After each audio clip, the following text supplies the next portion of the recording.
we're going to discuss the correlation of Psalm 1 with one of the core teachings of Jesus. In Psalm 1, verse 2 and 3, the psalmist states that the person who delights in God's law and meditates on it day and night will have such a strong foundation they will be like a tree planted by the water and producing fruit. The opposite is true of the wicked. Instead of strong and sturdy like a tree, the wicked are like chaff that the wind easily blows around. What's chaff? Yeah, it's like straw or husks of grain. Okay, so he's saying that those who follow God are strong and sturdy like a tree, whereas those who don't follow God, their faith is kind of flimsy like this chaff.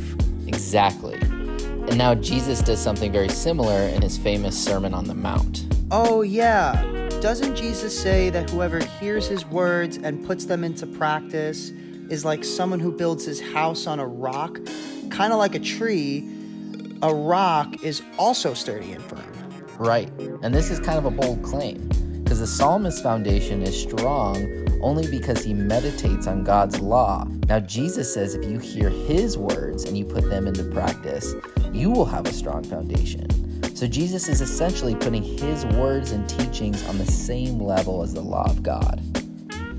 And again, it is the opposite for those who don't put Jesus' words into practice. Their foundation that they build their house on is built on sand. And so when winds blow and rains come, the house falls down with a great crash. So the sand creates a flimsy foundation like the chaff in Psalm 1. Exactly. And what about the part about the fruit? Because I do remember Jesus talking a lot about good fruit and bad fruit in his Sermon on the Mount too. Yeah, that's a great point. There's a correlation there as well, as Jesus says that a person can be measured by their fruit. He's specifically talking about false prophets at the time.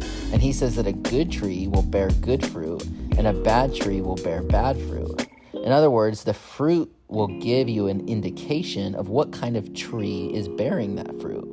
So for the psalmist who meditates on God's law, they are a tree that bears fruit at its proper time, meaning they're bearing good fruit. So it's a good tree. It's almost like Jesus did this on purpose to compare his teachings to the teachings of the Psalms.